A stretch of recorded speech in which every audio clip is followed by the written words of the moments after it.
taking my time. I feel like I'm out of my mind. It feel like my life ain't mine. I've been on the low, I've been taking my time. I feel like I'm out of my mind. It feel like my life ain't mine. I don't wanna be alive. I don't wanna be alive. I just wanna die today. I just wanna die.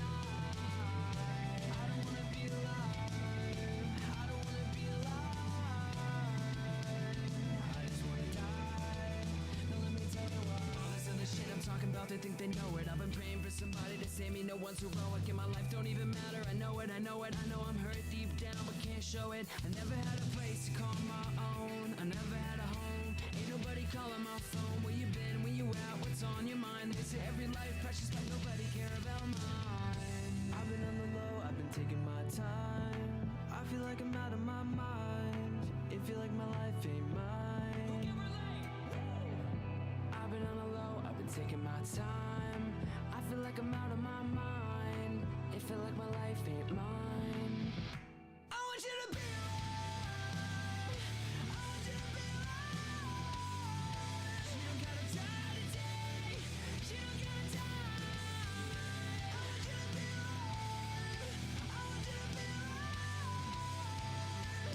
You don't gotta die. Now let me tell you why. It's the very first breath when your head's been drowning underwater. And it's a lightness in the air when you're there chest to chest with a lover. It's holding on though the road's long and seeing light in the darkest things. And when you stare at your reflection, finally knowing who it is, I know that you'll thank God you did. I know where you've been, where you are, where you're going. I know you're the reason I believe in life. What's a day without a little light? I'm just trying to shed a little light. It can be hard, it can be so hard, but you gotta live right now. You got everything to give right now. I've been on the low, I've been taking my time. I feel like I'm out of my mind. It feel like my life ain't mine. I've been on the low, I've been taking my time. I feel like I'm out of my mind. It feel like my life ain't mine. I finally wanna be alive. I finally wanna be alive. I don't wanna die today. I don't wanna die. I finally wanna be alive. I finally wanna be alive. I don't wanna die. I don't wanna die. Don't hurt the same, I know.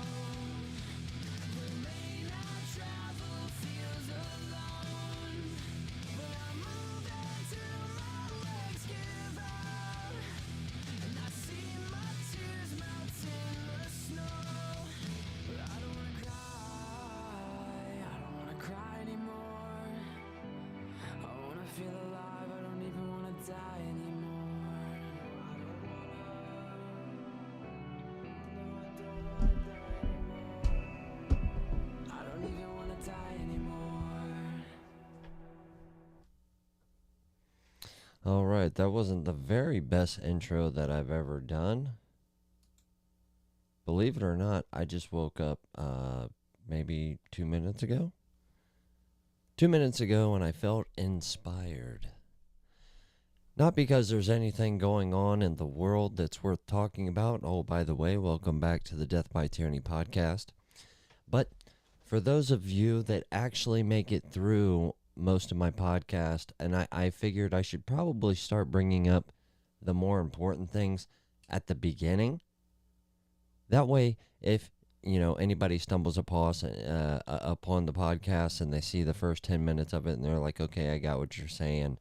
You're a conservative. You think the United States is going to collapse. We should buy a gun, yada, yada, yada. I get the picture.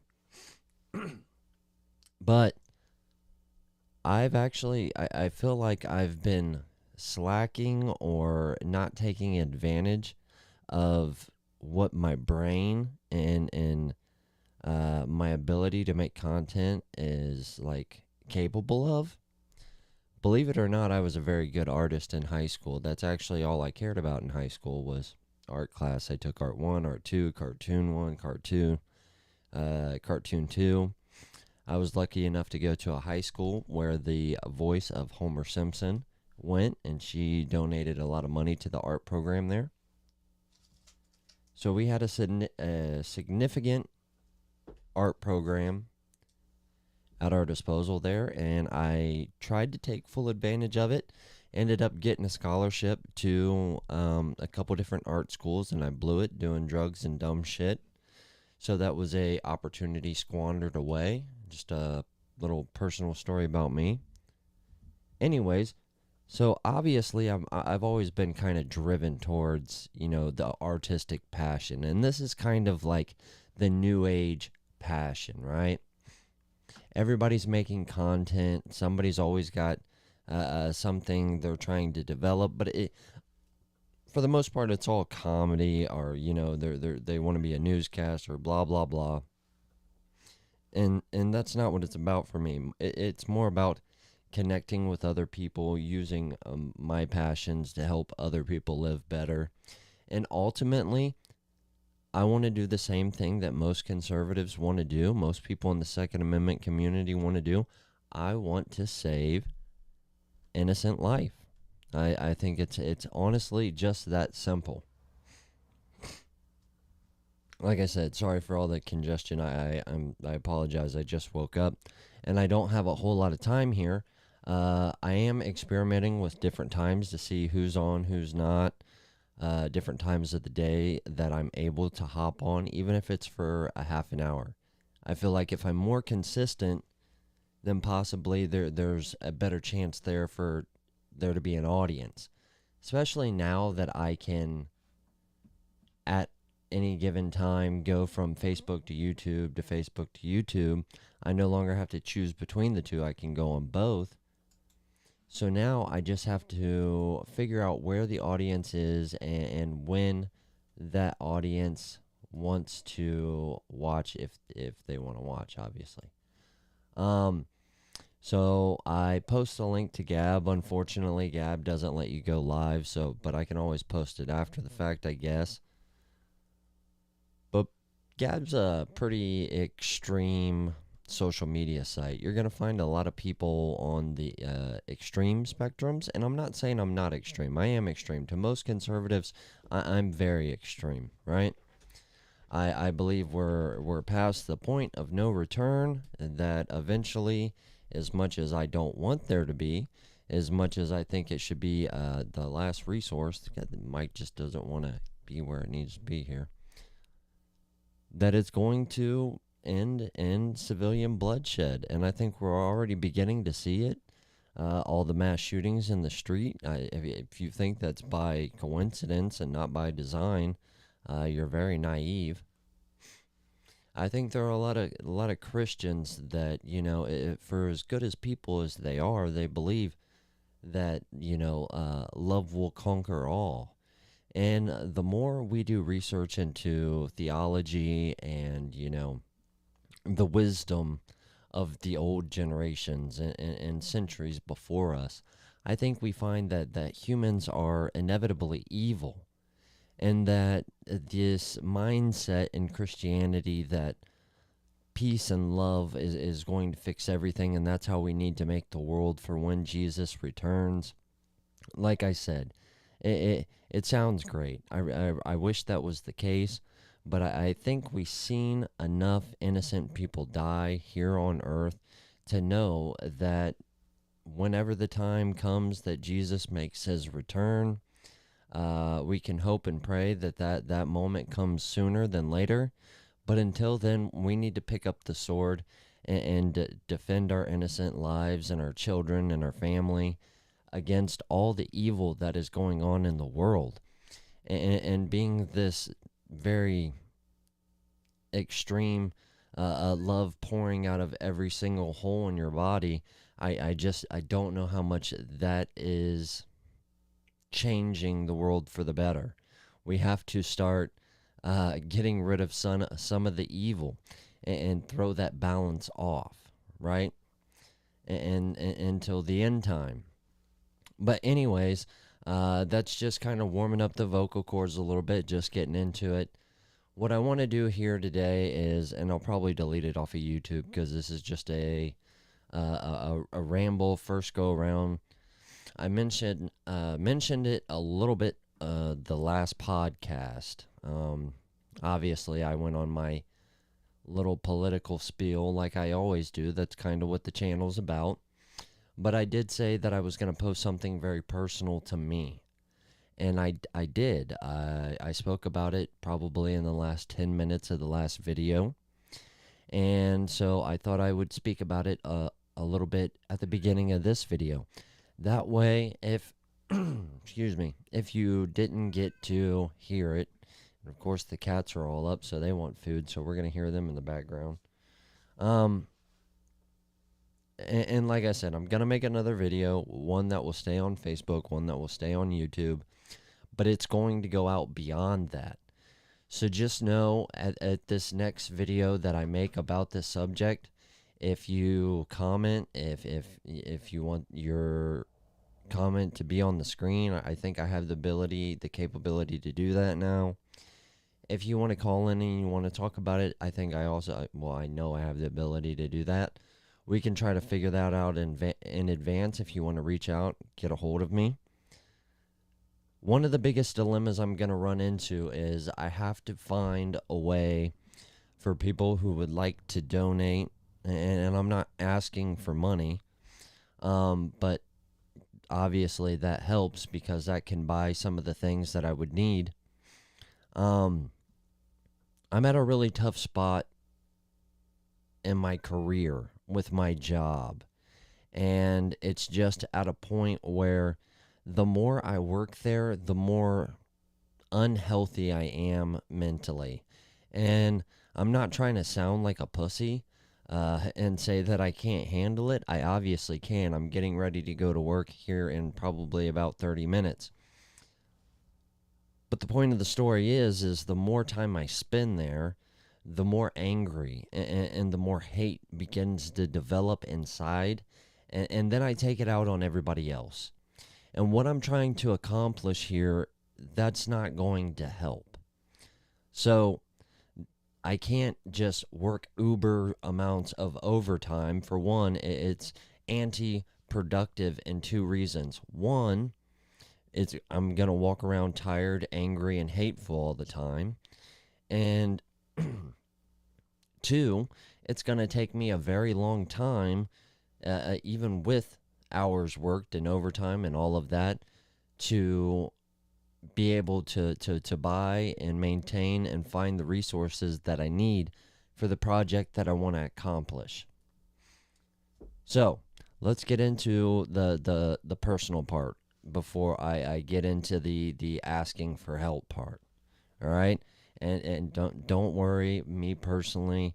You know, obviously I'm a little nuts in the head. We all have our off days, but it's not that. And like I said, for personal reasons, for confidentiality reasons, and probably legal reasons, maybe I'll have him on here one day and he can talk about it himself. But somebody very, very close to me, I would almost say it's probably my only best friend in the world. Like I said, it's so personal. It's kind of hard to talk about, really. What I want to do is I've listened to a lot of podcasts where they talk about, you know, if they had a finite amount of time with the person that they cared about, they would want to do something special for them, you know, like a last hurrah, or a you know, just an amazing moment in time. That way, if it's the last great thing that they get to remember, it's something really special. So I would like to do that. You know, obviously, like I said, I don't have the financials to take somebody across country to see the world. I don't have the time. You know, I have 3 kids.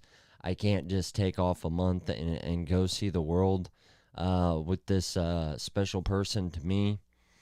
So one of the things that we've always had in common is we've always kind of been into guns together. He's kind of the reason that I'm into guns. He's one of the reasons that even being 34 years old, I never went through a FUD period of time or a boomer period of time. I never obsessed about, only carrying a 45 or a 1911. He's one of the reasons that I spent the majority of my teenage years being obsessed with AKs when everybody else hated them. He taught me to think outside the box and to look at the mechanics and what a tool was actually capable of. He's the reason I want to go into maintenance as a career field. And so, with that passion for both of us having with guns, and obviously we're different people, so we like a lot of the same things, but we also do take a little bit different paths when it comes to what firearms we buy and how we use those when we target shoot and whatnot. So I want to make a video, and anybody that's watching this, maybe you can help me, because like I said, I don't know how to do this. I don't know how to ask for help. I don't want to come on here and ask for money. Obviously I have the stream elements there if somebody wants to donate for the podcast, but that's for the podcast, and quite frankly, that hasn't been very much of a resource at all. I think the only person that's ever donated to Stream Elements is the person that I'm talking about, that I want to do something special for. So I don't want to leave the Stream Elements to be where any of the funds or donations would go. I want to make a separate thing for that, and I have a Gmail. I don't know if it's the best thing to use a personal Gmail. Obviously I can use my wife's Gmail or I can use my son's Gmail, but then their personal emails are out there in the ether. You know what I'm talking about? So I don't know if it would be best just to make a brand new email, or I don't want to do one of the sketchy ones like Venmo or Cash App, because I don't want to, have people think I'm trying to rip them off. And I want to make it an experience and document everything. So for a couple of reasons. One, so you guys know that I'm not lying. So if you donate parts, if you donate information on where the best place to go is to do this, some of the trainers, if some of the trainers reach out to me and want to do discounts and stuff like that, that there's all recorded documentary, receipts and video and maybe just audio blogs of the whole process. So that's the first reason, is so that there's receipts and you don't have to worry about me just squandering people out of their money and resources, because I know there's a lot of that going on around Facebook, Instagram, all the.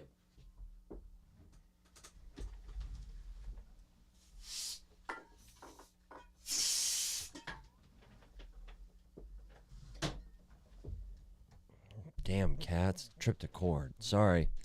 But, with all the scamming and stuff going on, I don't want to do that, and I want to make sure that everybody knows it's legit. So that's the first thing I need help with, is if somebody was going to actually donate just funds, just money, what's the best way to go about it? Because I've heard that GoFundMe isn't very good, and what the project that I want to do involves guns and a gun kind of trip, if you will.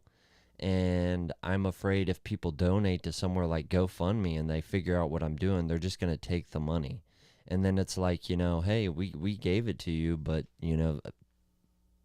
GoFundMe took it, so you're kind of SOL. So I don't want to go that route either. So if anybody knows any avenues that I could take to potentially put up a link to for people who can just donate, just whatever, a couple of cents, that'd be cool. And I've never done this before. I don't know how to go about it. And so what I plan on doing is to also give back to everybody. And I know there's better podcasts out there. I know there's better gun channels out there. I know there's better gun review channels out there. But what I don't think there is a whole lot out there is there's not a whole lot of middle to beginner people going through the process of cloning military small arms and what all it details, and how many companies are actually out there that are willing to help you do that. There are companies that I scroll across through on Instagram and talk to about things almost on a daily basis. That if I went to the most gun-toting 2A Pride, Glock sticker in the back of his truck window person, and I'd tell him about these sites, and he would have no idea what I'm talking about. And I want to help those people too. I don't just expect for these companies or people to come out and try to help me develop this project without trying to give them something in return.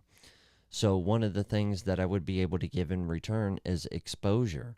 And I like I said, I know I'm not big, but a lot of these videos are obviously going to be live on Facebook and YouTube, and then I will post to Instagram at least clips of things that are of importance, like if a company wants to talk about something or somebody wants to donate something, unless they want to be left anonymous.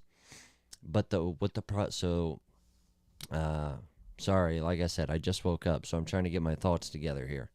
So what it's gonna be is I would like to build a MK12 Mod 1. Now, a lot of people, just hear that name and assume it's some type of military grade weapon that civilians shouldn't own. That's not the case. There are a lot of people that served in the GWAT, especially early 2000s, that were issued these rifles. A lot of really fucking cool people were issued these rifles, and they made it through, military service members' hands in a lot of different configurations. Obviously, the one I'm speaking of is a Mod 1. There's a Mod 0. There's a Mod H.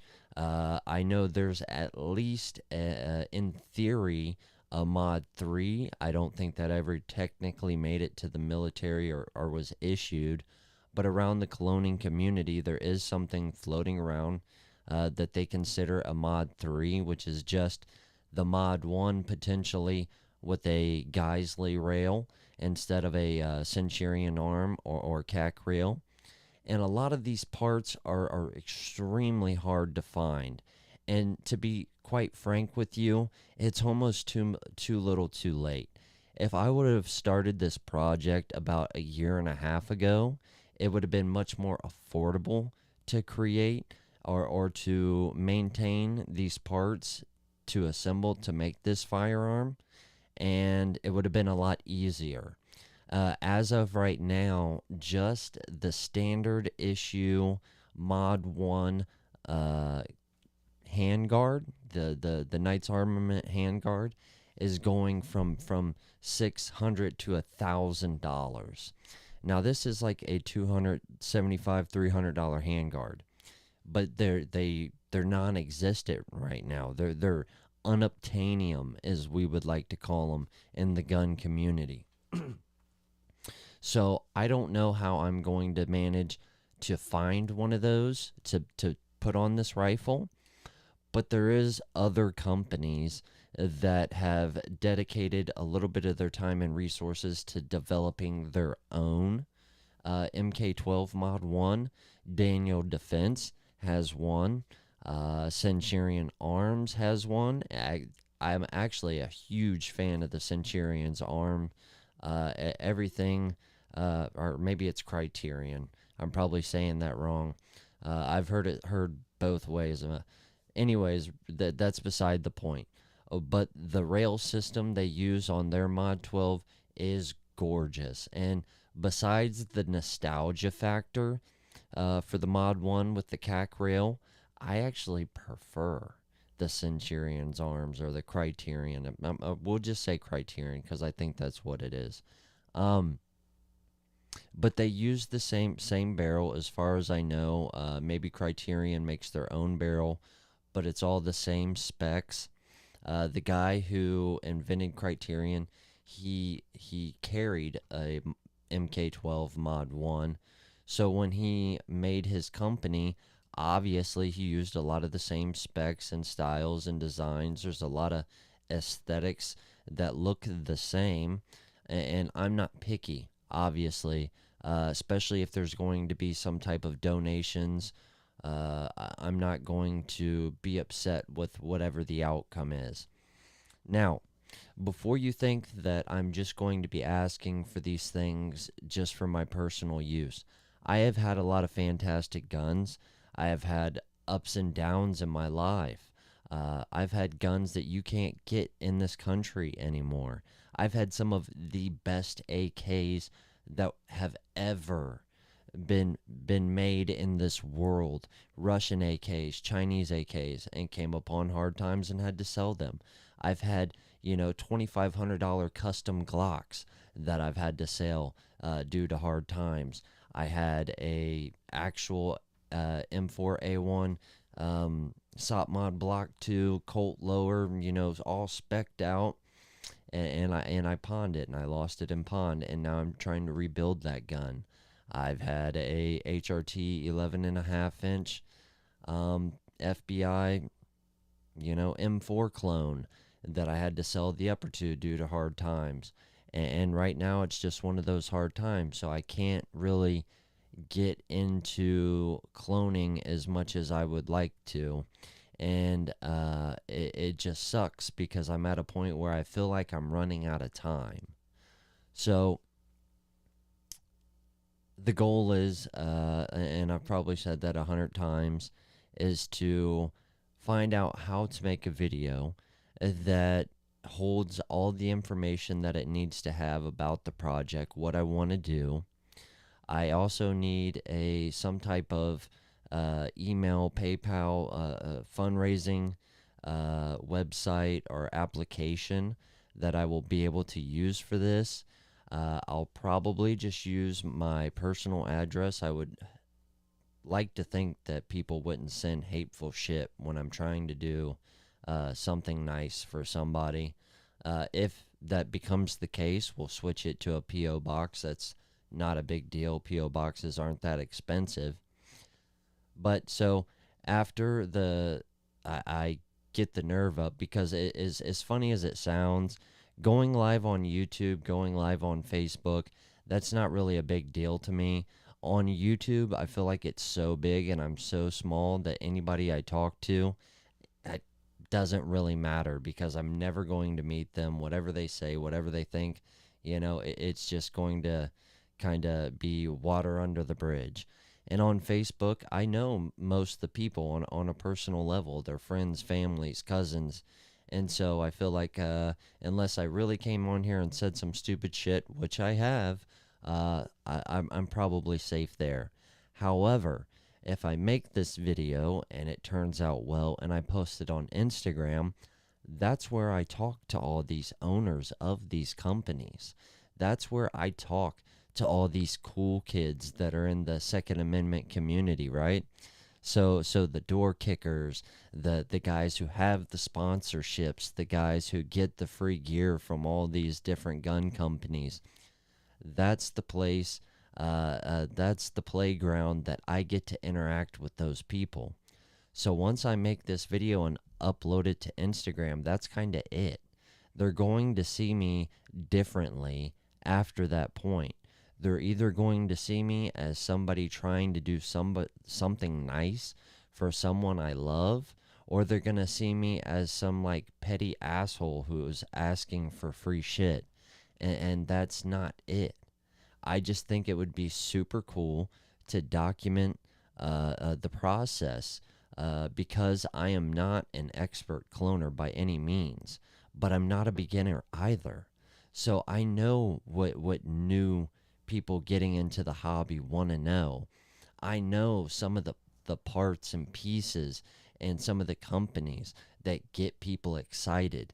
So if I can talk to some of the owners of the companies, if I can talk to some of the bigger cloner people on Instagram and kind of let you know how that community developed, I think that'd be a really cool series to, sit down and listen over a podcast and hear. And then as we get towards the end, actually be able to see some of the components be put together to make an MK12 Mod 1, I'm sorry, uh, and maybe some of the other variants of the MK12, the significance of it, some of the great warfighters that use that weapon. I'm sure many of you have seen Lone Survivor with Mark Wahlberg. There was more than one MK12 in that movie, and those were the actual rifles, supposedly, that they carried. Not that they used on the movie set, but they were inspired after the MK12 that the SEALs carried on Lone Survivor. So you're going to get a lot of information, hopefully, from the companies, the people, the community that's actually involved in cloning military small arms. And then you're also going to get to see some of the build aspect. So some of the people that are too afraid to get into cloning because they think maybe the specs are too hard, or they might not be able to do it. You're going to get a lot of that information as well. And then on top of that, the real icing on the cake here, and most definitely the best part for me, is going to be able to take that MK12, hopefully one of the legit issued optics. If not, I'll go out and buy something, but I would prefer it be the one of the issued Leopolds or Night Forces. But again, these cost quite a bit of money, if I can get a hold of one. And then I want to take it out. And for as much shooting as I do, I don't really get into long range precision shooting. And the MK12 was designed to be an SPR, a special purpose rifle. It was meant to be an M4 platform that could reach out a little bit further, and I want to stretch it to the limits. Now, I've heard that these guns are very accurate and very capable out to 500 yards, but I've seen people hit steel at 1,000, and that's one thing that's always been on my bucket list. I want to be able to hit 1,000 yard and hear that steel ring, because I think that is just amazing. When you can crack that shot, literally see the vapor wave through your scope, wait, a second and a half, and then hear the ping of the steel. I don't think it gets any better than that for me. Now, where does this come in with the person that I'm talking about that has prostate cancer? He is also into firearms and precision shooting, and he's kind of always done it on a small scale, via 22s, but trying to be as accurate as possible. Well, uh, it might come to like common sense to a lot of people, but to take a shot at 1,000 yards, you're not just talking about having a phenomenally accurate rifle. You're not just talking about having some of the best parts in the world. You're also not talking about having some of the most high dollar scopes in the world to be able to crack that shot. You have to learn the wind. You have to have that feel. Not only do you have to train yourself and learn that round down to the grain, you have to know that grain of that bullet and that heat and that humidity with that wind. Not only do you have to do that as a shooter, most likely have to have a spotter. So it is very much a two-person process. And from what I can tell, like I said, I'm not in the military, so I can't say for 100%. But when they qualify as snipers in the military, you have a spotter and you have the shooter. And the spotter gives you your windage or whatever you need to make up, 2 clicks right, 2 clicks left, and they tell you when to take that shot. And to me, I think that is probably one of the most intimate things you could possibly do when it comes to shooting on a range. I would imagine it's extremely intimate if you were overseas actually shooting terrorists that way. And so, with his passion of precision shooting, both our love for guns and my ability to get on the internet and talk and kind of record a lot of the process about the cloning community, hopefully shine some spotlight on some of the great small companies that focus on this, that do a lot of good. And a lot of those companies donate a lot to charities and help veterans a lot. And I think it's also a good opportunity to show that these great veteran communities out there, they help veterans every single day. They are some of the only people that go out of their way every single day to ask the questions that nobody wants to ask the veterans. They go out of their way and talk to them and say, hey, are you all right? Are you okay? Do you need help? They're the ones making sure that 22 people a day stays at least at 22 and try to lower the rate of suicide among veterans. I would like to see some of that, and I hope this doesn't come off as greedy, but I think it would be amazing to see some of that passionate brotherhood from the military and the veterans bleed over to the civilian part of the 2A community. I could only imagine what some of the, and I know it's kind of a derogatory term, but the people who started it, that are usually the ones that get called it, they started it to be funny. So I don't think they'd be upset with me saying it. But kind of that vet bro crowd, all hyped up and getting fucked up and shooting guns and America and, all that. I think a lot of those vets, they take care of their own so well that if that was to bleed over into the civilian part of the gun community, it would only make our community stronger. It would only help us fight the anti-gunners. It would only help us preserve the Second Amendment longer for our children. And at the end of the day, I'm just really, it sucks I can't do it on my own. If I could financially do it on my own, I would do it all, and I would still try to interview some of these people from these companies and spotlight them. I just can't. So I need help, and the real unfortunate part is I don't even know how to ask for it. I don't know how to go to companies and ask for them to donate parts. I don't know how to go to some of the cloner community and ask them if they know anybody that has, a pretty beat up salty MK4 or MK12 M1 upper. I don't think I have that in me. So if any of you guys have any ideas on how I can kind of get the ball rolling, maybe, I wouldn't say tonight because I got to go to work, and then I have the doctor's appointment, then I got to go back to work, and blah, blah, blah, blah. But maybe sometime this weekend, I will try to make the video.